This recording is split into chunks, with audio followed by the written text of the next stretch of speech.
you so much for inviting me to be here today to share with you. I have to sort of take a deep breath and acknowledge as we gather together today, we do so under quite a large shadow of grief with the news of this horrific, brutal terrorist attack by a white supremacist who killed at least 49 worshipers while they were at Friday prayers in 2 mosques in New Zealand. So I just want to start by inviting us to take a moment of silence to kind of extend our hearts across the oceans to join in the mourning that so many are engaged in at this time. And as we do that,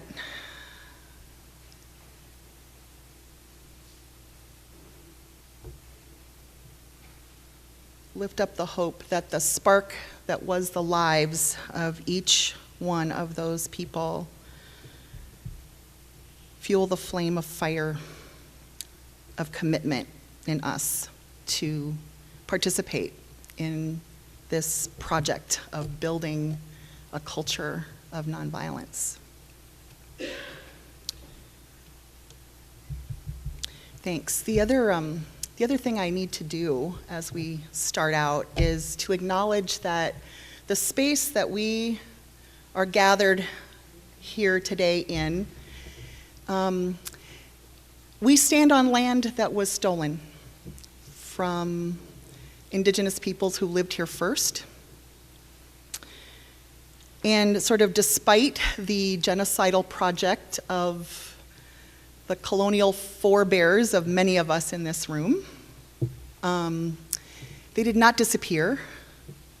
They are still here, still engaged in struggle against a system of disregard, and that still continues to attempt erasure of their existence. So I want to acknowledge that and again challenge us to find ways to become ever greater allies in the struggle against erasure and for right relations with our indigenous neighbors.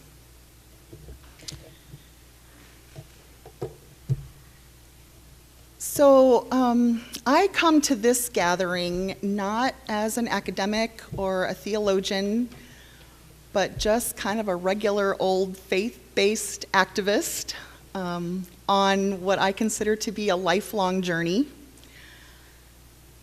of learning to practice nonviolence. And I am just really excited to be here today to be able to introduce you to some of my teachers on that journey.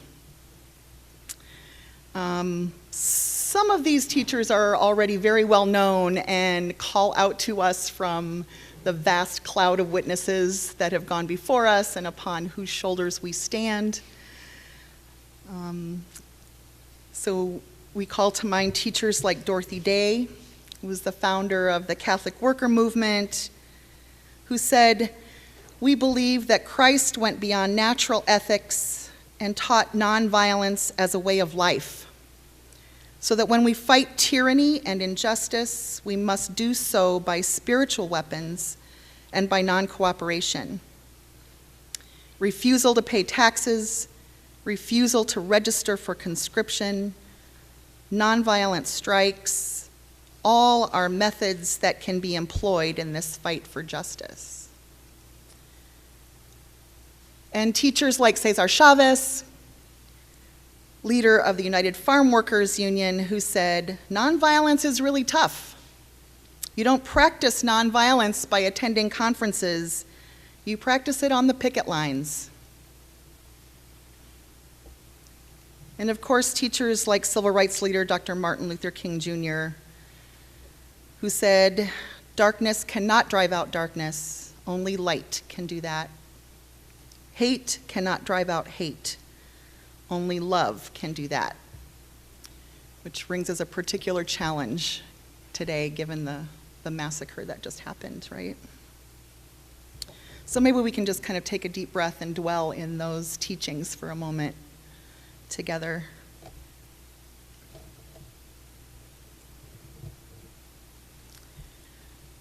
So I believe that we're all teachers and learners on this journey of building a culture of nonviolence. So I'd like to just invite us into a little tiny, simple, interactive activity. Don't freak out. It's really not a big deal.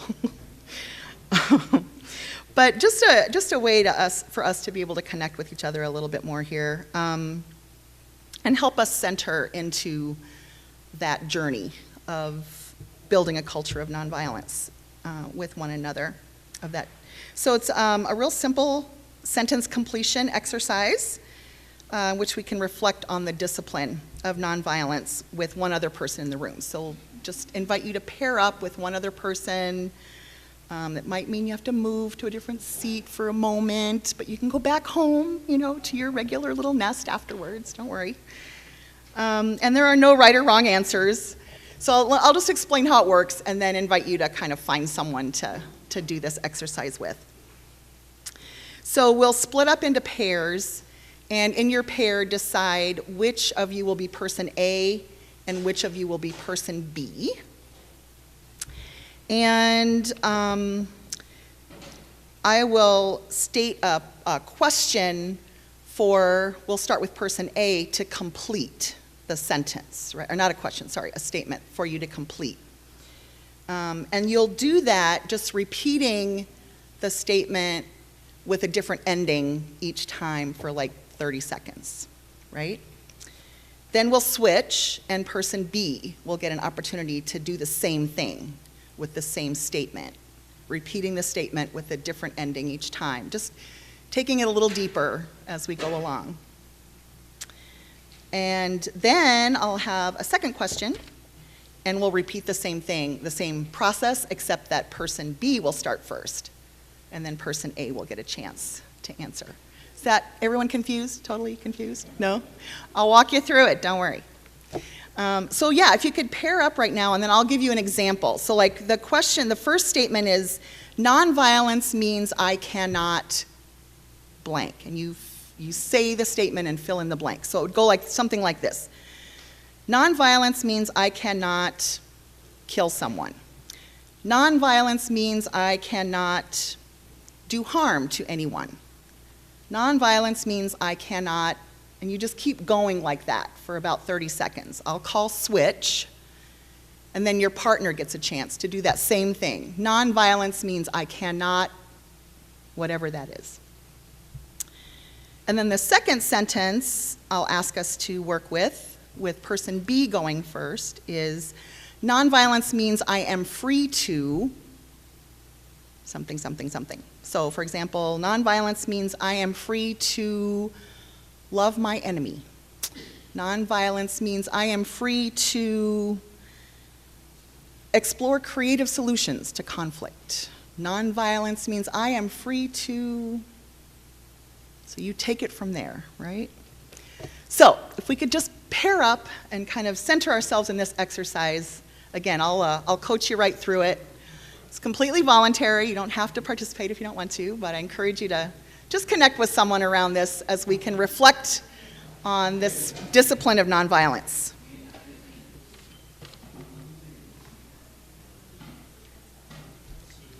So decide who's person A and who's person B, or introduce yourself to your partner if you haven't already met.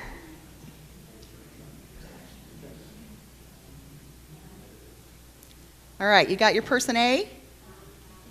Ready to roll? Okay, so complete this sentence, and again, just repeat it with different endings each time, and then I will call switch when it's time for your partner to jump in. Nonviolence means that I cannot go.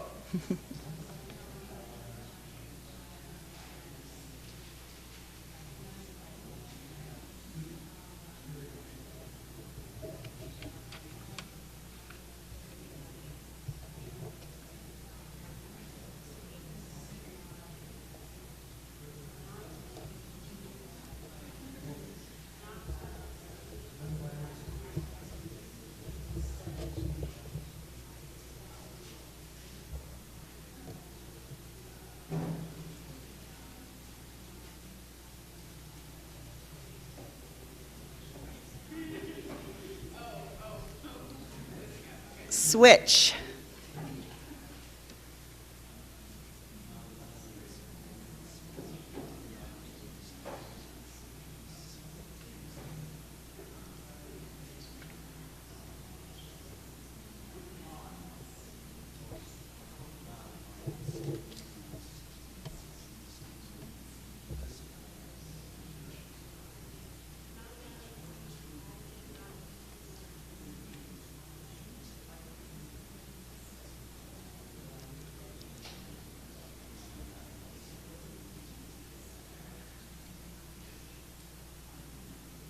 Okay, wrap up that last comment.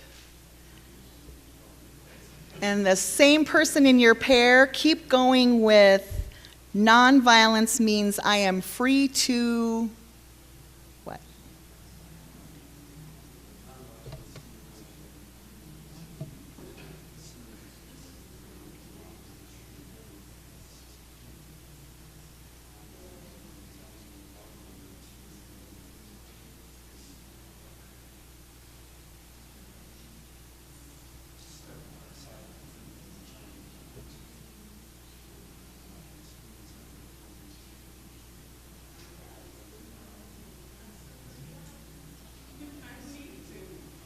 Switch.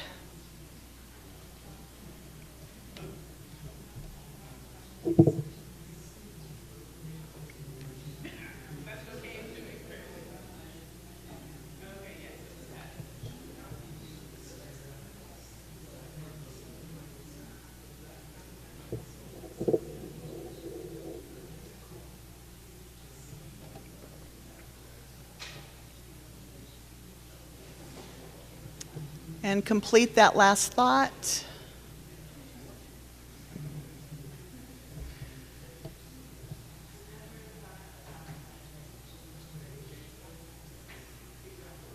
And thank you.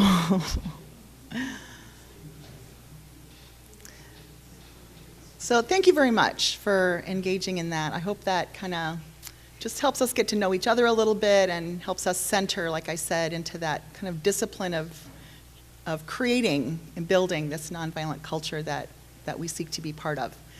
I'll give you a minute to go back to your seats or kind of reshuffle or whatever's needed here.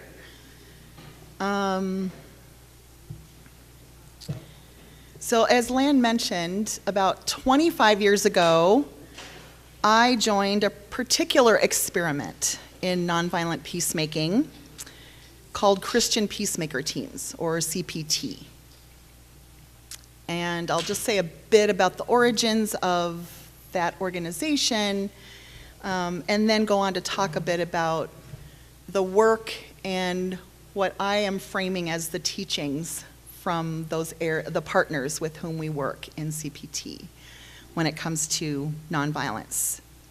So it was kind of in the mid-1980s, a group of activists and leaders from the historic peace churches, which includes a variety of branches of Mennonites, Quakers, Church of the Brethren, got together and were seeking ways to be more active and prophetic in this call to be peacemakers and express our faith.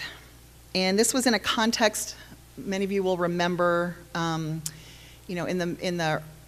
the 80s really, this was a context of low-intensity warfare in Central America, primarily fueled by U.S. government military aid and intervention in countries like El Salvador and Guatemala, and attempts to overthrow Nicaragua, et cetera, throughout Central America. And, refugees were kind of streaming north across the U.S. southern border, and many ending up in our communities and in our churches, and those stories of their experience and the connections to our own kind of government intervention and maliciousness, just wouldn't let people rest, right?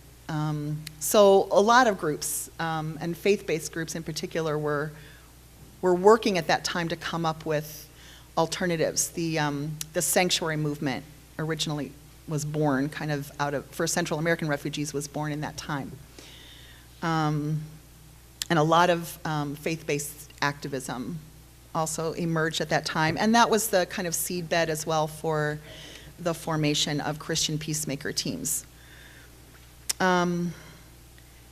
So what we do is we place teams, we always work in teams, we place teams at the invitation of local peacemaking communities that are themselves confronting situations of lethal conflict.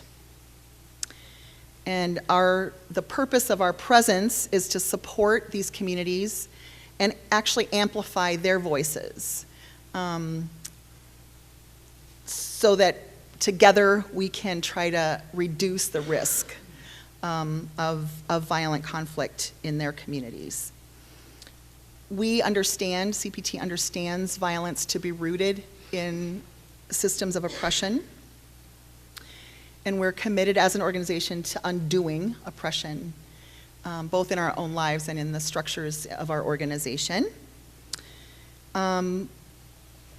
We have kind of grown since that initial mid-'80s to be an organization that is identified, or we're Christian identified organization, but our membership is quite multi-faith and inclusive. So we welcome into membership our Muslim brothers and sisters, Buddhist brothers and sisters, Jewish brothers and sisters. You know, there's just a wide variety of faith and spiritual backgrounds now that form our Peacemaker Corps, which are the members of our organization who are involved in this work. CPT's mission is building partnerships to transform violence and oppression. And I was particularly drawn to this mission because, just as my understanding of my own faith kind of points to a God of all who knows no borders, so too I feel like nonviolent social change is certainly not unique to the struggles that I was familiar with in my own context, but are global in nature and happen everywhere around the world. And I wanted to learn from these teachers as well.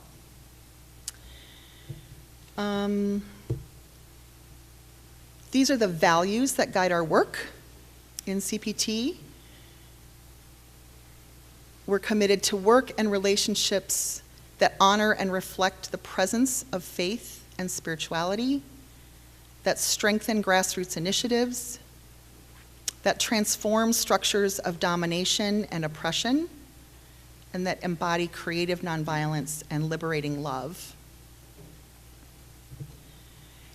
So these are the places where we're currently working, where we have been invited and have sent teams. We're a relatively small organization. I just want to acknowledge that there are many, many other conflict areas and zones around the world where we've actually been invited and don't have necessarily the personnel and resources to respond. But these are the places where we have longstanding partnerships now as an organization. And it's these places that I want to just sort of invite us to journey to briefly today, to hear some of the lessons about building a culture of nonviolence. We're in Colombia. We have a team working with Indigenous peoples based in Canada, in Winnipeg. We are in Iraqi Kurdistan, which is in the north of Iraq. We are in Palestine, based in the old city of Hebron, and I'll say more about that. And we have our newest kind of initiative is actually an initiative by what we call a regional CPT group. So supporters of CPT in Europe kind of got together and said, look what's happening with refugees arriving in Greece. We need to do something. We need to be there. We need to accompany this process and these people. And so they initiated a program on the Greek island of Lesbos working with refugees. And so we'll talk more about that too. The rest of this PowerPoint is mostly just images, so as I share stories, you'll have kind of something to help transport you there a little bit. So I'll start with sharing a bit about Colombia and the work of our team and our partners in Colombia. So you may or may not know that Colombia has been immersed in a civil war for going on 60 years. They are in a situation right now of having recent peace accords with one of the armed groups, one of the largest armed groups within the country.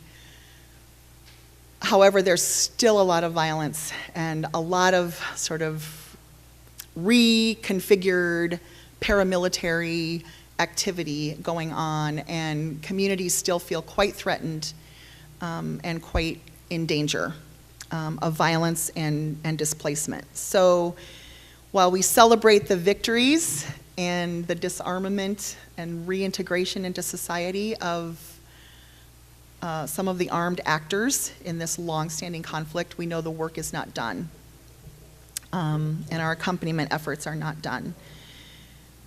So our team is based in an area of the country that's kind of north central. It's called the Magdalena Medio region. It's along the Magdalena River, which for those of us based in the US, a reference point would be like the Mississippi. It's like a main waterway through the country. Barranca Bermeja is an oil refining town with a major port from which people travel to all different parts of the region. And the communities along the river are farming communities, fisher communities, many communities who've been displaced by the violence of the Civil War, by competing armed groups, lots of them caught in the crossfire, and displaced from their lands that have been, again, in families for generations. And so the struggle there is to regain their territory, regain their lands, continue their livelihoods, their farming and their fishing. Let's see, what do I have next? Oh, okay.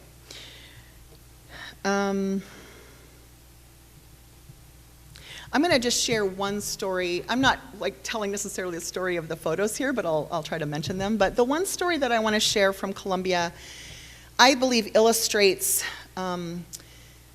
what can happen, the potential that can happen when we join together across national boundaries, across international boundaries, bringing our power and privilege from wherever we are together, uniting that together to work for social change. So I'm going to tell a little story about the community of Las Pavas in Colombia, which is a small farming community of folks who were displaced by paramilitary groups, returned to their land, only to find corporate palm oil companies operating on their farmland. So they invited CPT's accompaniment to come and be with them as they kind of tried to stand their ground and rebuild their homes and be in their community again in Las Pavas and farm their lands and take their lands back nonviolently.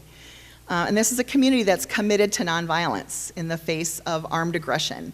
So in this case, the palm oil companies had their armed guards who would regularly come and burn down the houses that had just been built and rip out the crops that had just been planted. And this, would happen repeatedly. And one of the things that we were able to learn together with the community is that one of the palm oil companies that was being particularly aggressive with this community was called Dabon. We learned that the palm oil, that Dabon had a contract to sell their palm oil to the Body Shop, which is a large cosmetic chain store that's present here in the US. I don't know, anybody know about the Body Shop? Anybody ever shop there? Okay. So the ingredients of a lot of their products contain palm oil, and one of their contracts was with this corporation, Dabon. Well, it turns out that the The Body Shop actually is one of those kind of few corporations in the world that actually has a kind of their own values, have a conscience, and they state that they try to make sure that the workers are paid fairly, make sure that cultures are respected and not destroyed and things like that. That's their kind of corporate ethic, right? So with Body Shop, we were able to kind of launch a campaign, international campaign, to pressure them to sever their ties with Dabon, which was not actually complying with their own values as a corporation. So through letter writing, phone calling, demonstrations in front of Body Shop stores, you name it, over time, they actually did sever their contract with Dabon, and Dabon closed down. Yeah, thanks. Yeah, let's hear it for that. But I think, that kind of illustrates some of the leverage and ways that we can amplify the voices of our partners in these different places as part of creating that space, a little more space for this culture of nonviolence to take root and to grow. So the community of Las Pavas, there are other palm oil companies that continue to harass them, but they've been able to maintain their presence in the community. They are engaged in a legal struggle for title to their land right now. Colombia actually has some kind of decent laws on the books, but in practice, of course, it's not so easy to get government compliance with its own laws. We don't know anything about that, right? Okay. So that's what's going on now. And so our team continues to visit Las Pavas along with a number of other communities along the Magdalena River in similar struggles for land and peace and the ability to live their lives in dignity and without threat of violence. I think, this particular photo was taken of a vigil that was drawing attention to and denouncing the stark rise in actually the assassination of human rights defenders and community leaders throughout Colombia since the peace accords were signed. Like it's in the hundreds and continues as a pattern. So the team is also working with communities who are experiencing that kind of direct assassination of their leaders. And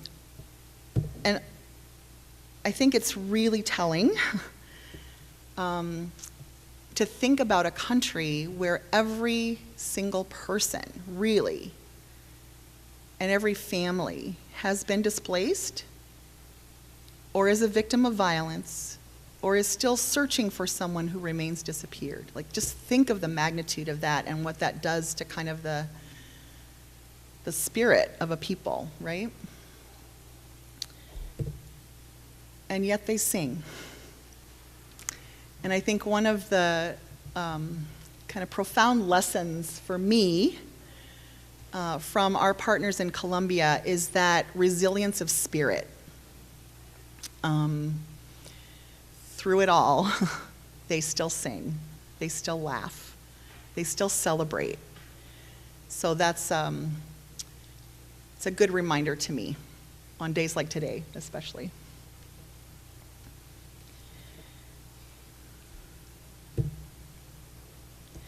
We also work in Canada, like I said, based in Winnipeg with Indigenous Peoples Solidarity.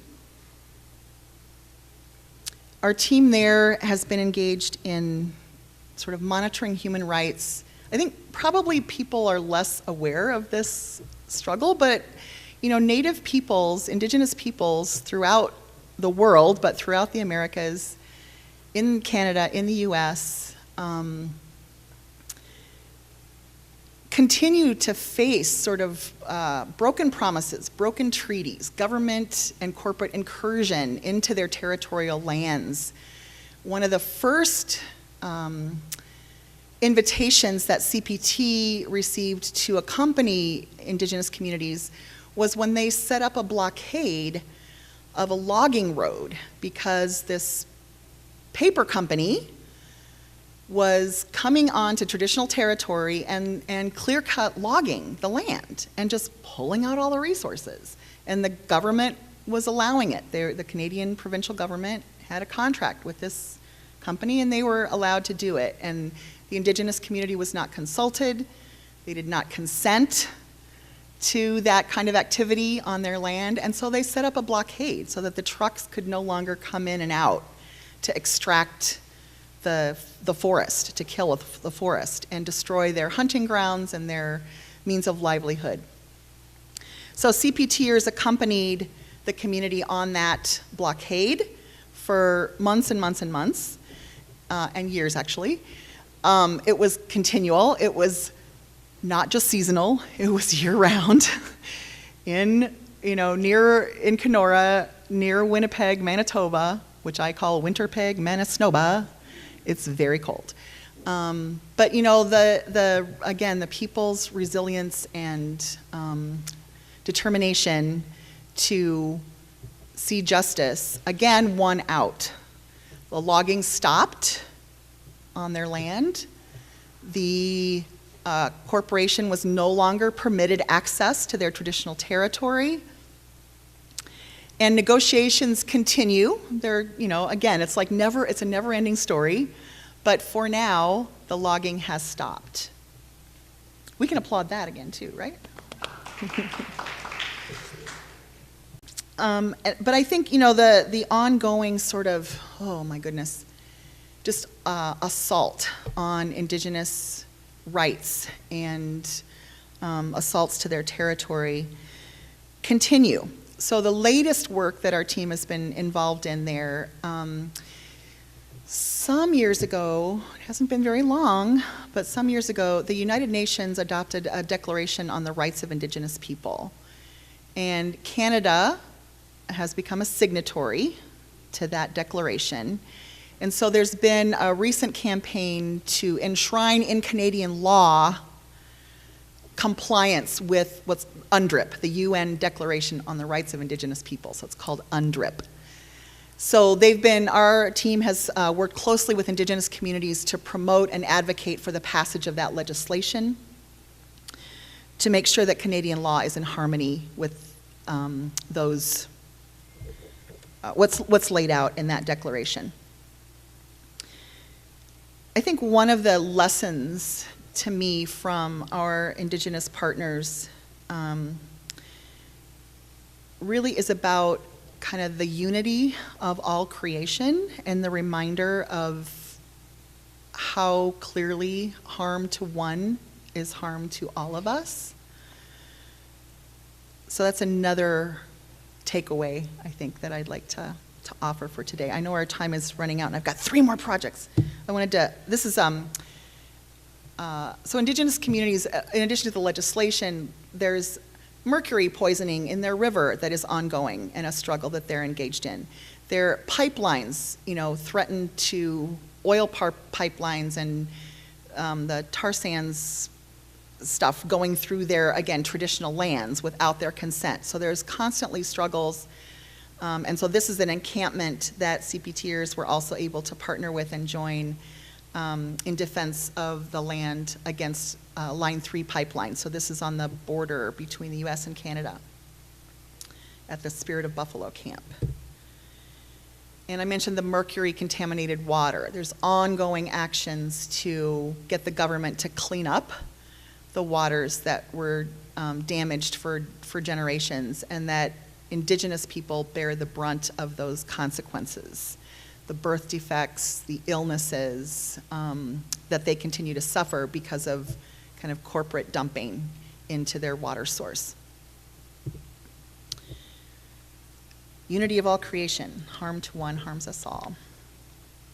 In Iraqi Kurdistan, we partner with villages in the mountains. We're based in the city of Sulaymaniyah, but we travel a lot up into the mountains where civilian villages are experiencing cross-border bombing from Turkey and Iran.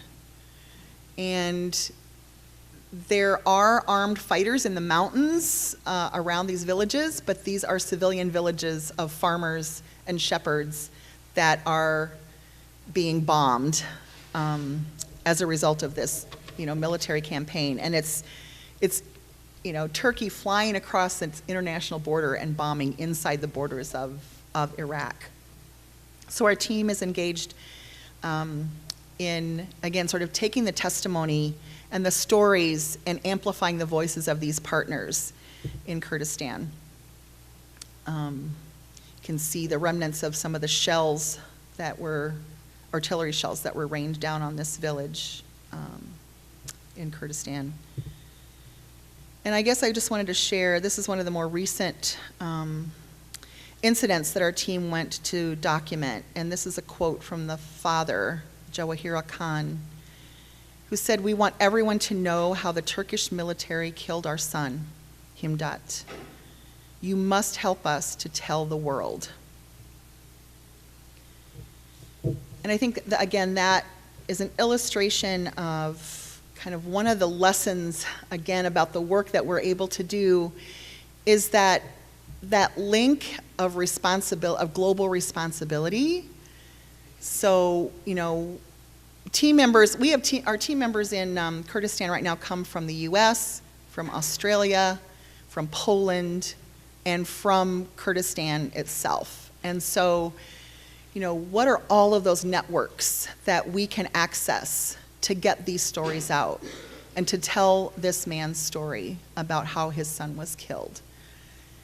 And what are the links? Like knowing that the US government actually provides military intelligence to the Turkish military that's responsible for running these bombing raids into Iraq. So we're complicit in this country as well. So thinking globally while figuring out how to act locally. How can we take actions in support of our brothers and sisters in Kurdistan?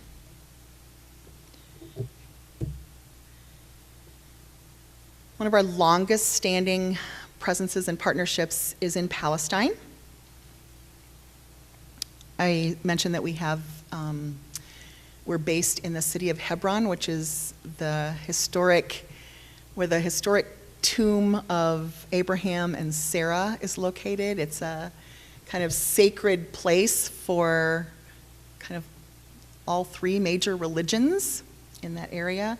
Hebron is a city that is under tight Israeli military control.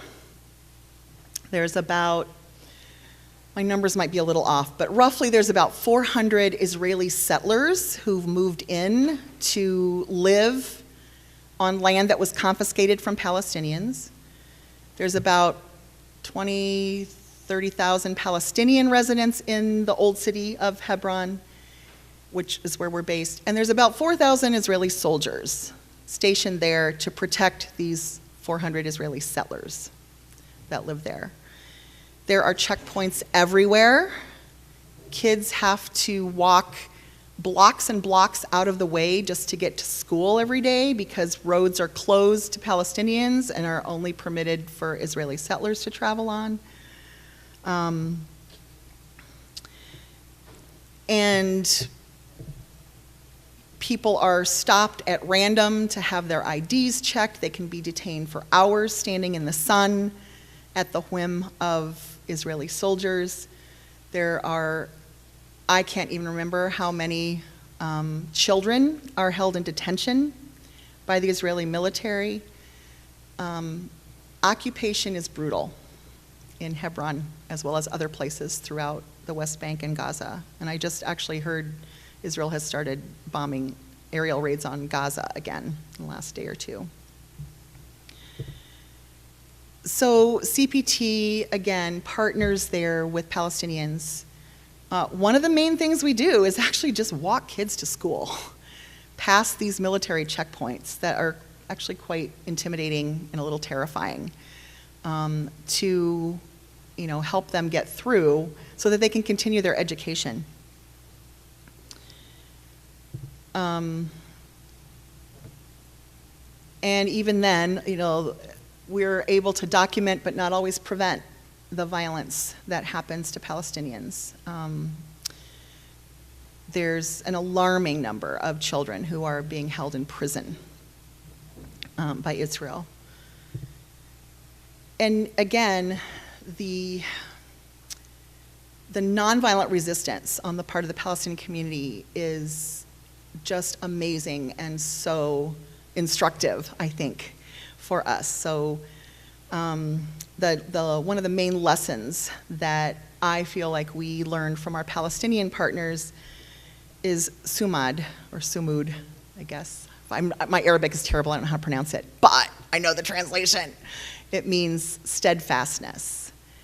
And so the lesson that existence is resistance, just getting up every day and still going to university, even though, the Israeli soldiers come and shut down your university like right before your final exams, so you can't even graduate until the next school year, but you keep going. The shopkeepers in the market whose their shops are routinely shut down by Israeli soldiers, and they still keep showing up every single day.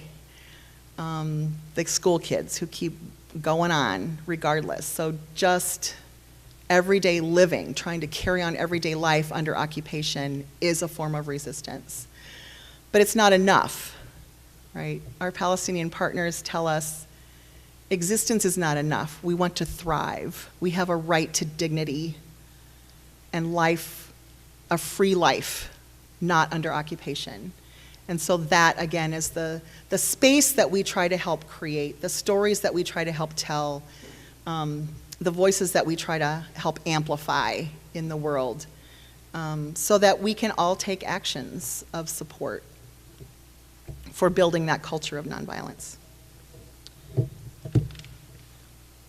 So last but not least, I'm almost done. This is a photo from the regional program that I told you about on the island of Lesbos. This is a photo of a child who is offering a flower to the riot police who were there to demolish their family home.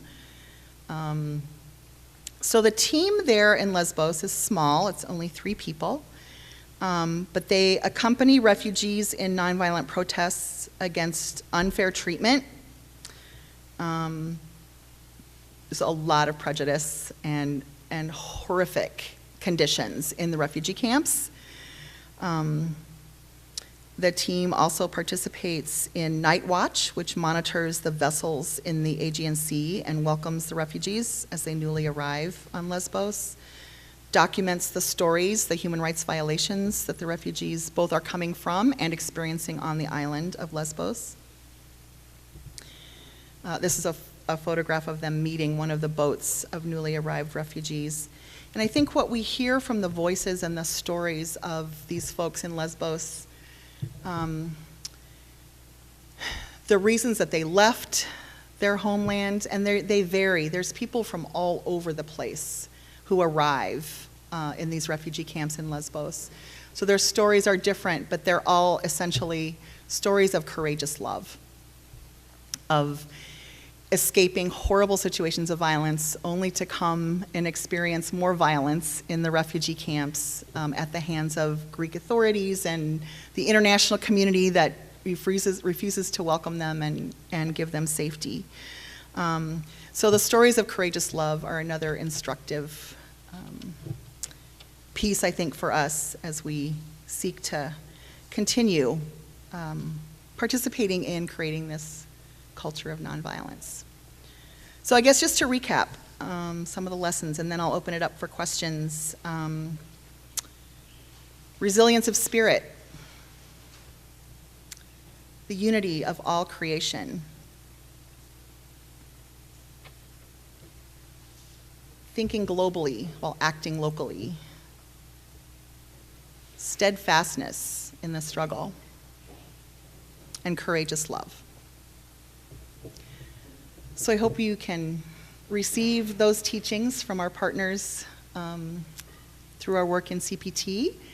We also do run, in addition to these kind of full-time accompaniment presence in these locations, we also have short-term delegations that go for 2 weeks to visit these places, kind of get to meet firsthand the actors in in these situations of conflict, with the purpose of bringing those stories back home and activating our solidarity and informing our work for peace and justice here at home. So there's some information around about those opportunities as well. I think I actually have some slides here. But let me stop there and just see what your questions are. Thank you.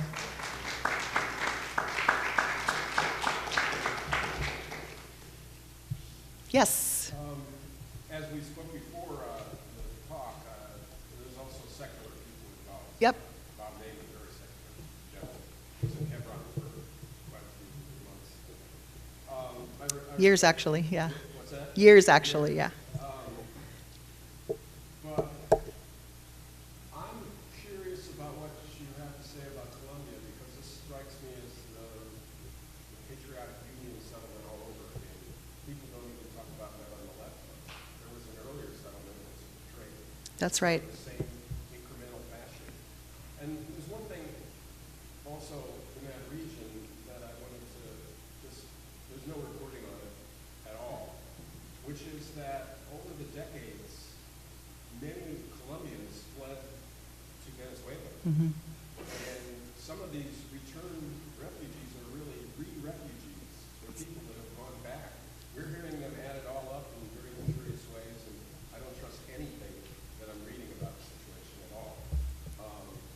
Well, some sources. But that's not much of a question, but I just wanted you to react to some of that. That's an entirely plausible argument. I've only heard about democracy now from the foreign minister of Venezuela. So obviously it has no credibility in mainstream corporate press, because they're down with the project. Right, right. So I'll just try to summarize that.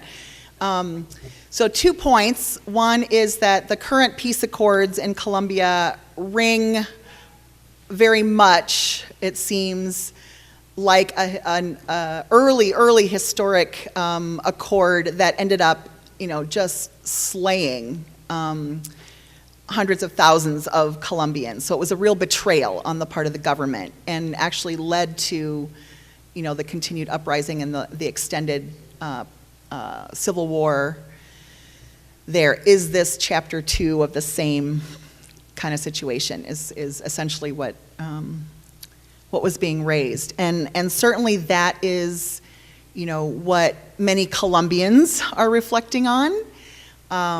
What a lot of the critique of the peace accords was about from grassroots Colombians to begin with, and a lot of skepticism. And certainly what the communities where we work and the places we accompany are very alert to, and it's why they still want international presence there to help share that perspective on the story as widely as we can. The second part of what you mentioned of the displacement of Colombians into Venezuela, and now the crisis in Venezuela with Venezuelans flooding into Colombia being kind of a mix of actually Colombians coming home. Our mainstream media probably just doesn't address it because it's a little too complicated for, in their mind for us to grasp. But certainly that's a dynamic. And again, to me, it just points to just the, some of the wackiness of how we construct state borders to begin with, right? And restrict the flow of people while goods and profit making can cross borders without any problems.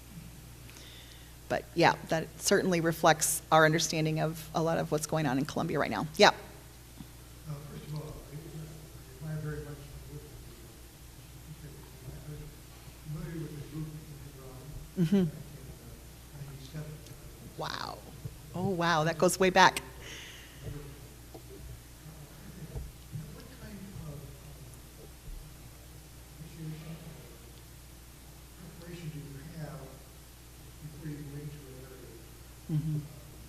Because without some kind of strategy of this, besides presence, you may just simply be on this. What I'm thinking of is some of the strategies that have been developed by Solar Industry Mm-hmm. Did that come up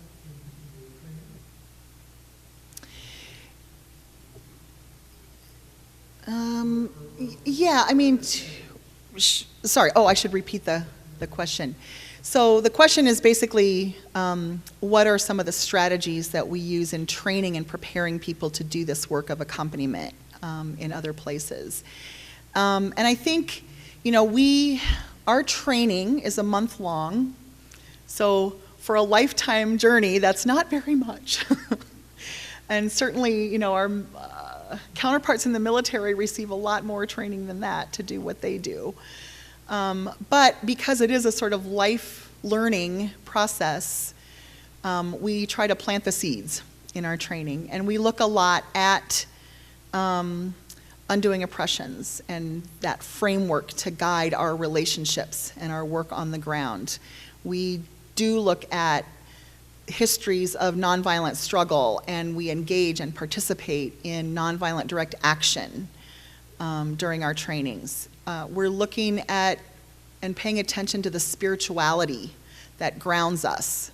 It's not necessarily a common faith, and you mentioned earlier, secular people, but really what the folks who come to CPT and work with us do claim some spiritual grounding for an understanding for the work and value for the work that we do together, and that's kind of what unites us in our work. So we pay attention to that dynamic in our training and how to stay open to kind of the Spirit's leading, and however we define and understand the Spirit, but there's a kind of commonness that we look to for that in our relationships and in our work.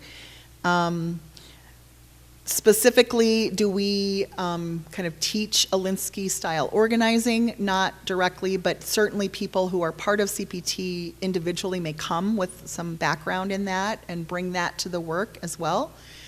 And I guess I would, I don't want to dodge the question, but I feel like one of the things we try to instill and really ground ourselves in is we're learning from our partners. So what are their strategies, and how can we support and amplify their strategies? And that there's no specific playbook, right? This is an ongoing experiment in nonviolence, and so we want to stay open. We rehearse scenarios as teams before we're going out into different situations. We confer with our partners all the time about how they would like to see our presence and intervention or not intervention, documentation or not documentation, all of those kinds of components is what we work to really train and work together as teams to be open to the voice of our partners and their leadership in what we do. Thanks. You have a follow-up question? Yes, do you make a commitment for a certain amount of time? Is there a certain number that is typically optimal? Yeah, good question. So we do ask people who join our Peacemaker Corps to make a commitment of 3 years. We have a combination in our Corps of what we call reservists. We do borrow some terms that are used by the military. I won't say military language, but terms that are used by the military, really as a nod to the kind of discipline that nonviolence requires that is similar to military discipline, although we don't work in hierarchical structures like the military does at all. But, so we do ask people to make a 3-year commitment. The reservists are folks who can make themselves available to go to these areas and serve with our teams for at least a month a year. And they raise money for their participation in that work. And then we do have stipended Corps members, people who receive a small stipend and support of housing, food, et cetera, to be able to be full-time in these areas for periods of 3 years.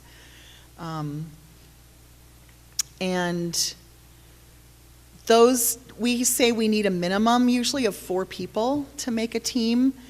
And ideally, can be teams of 6 to 8, depending on the work. And I think all of our teams would love to grow bigger.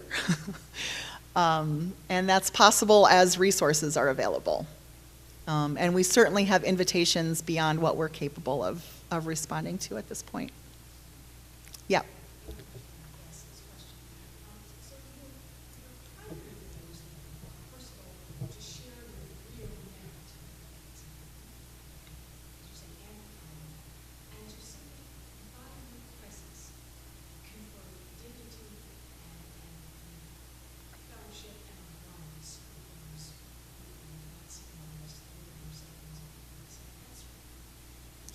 Would you like to just come to the mic and say that? That was beautiful. Thank you.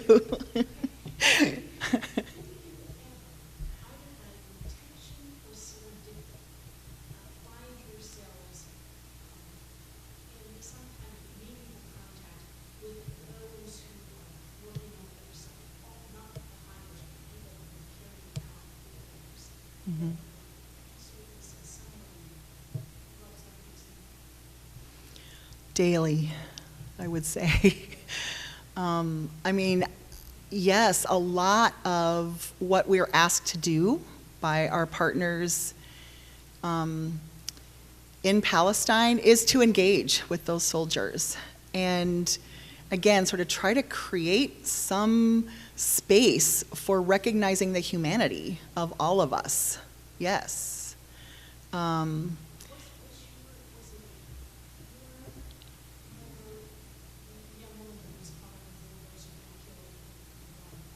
That was not a member of Christian Peacemaker teams.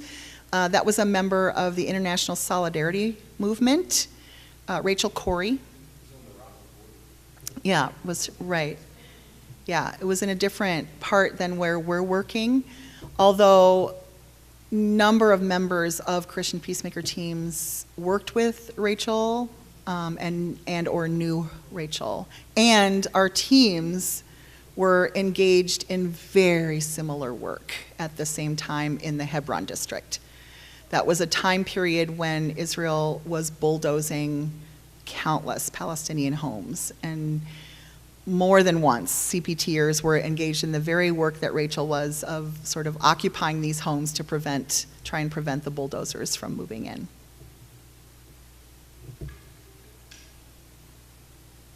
Other questions or comments? I know it's it's after 1 o'clock already, so. All right, well, thank you again for inviting me to be with you today, and I'll be around if folks want to have further conversation afterwards. Thank you.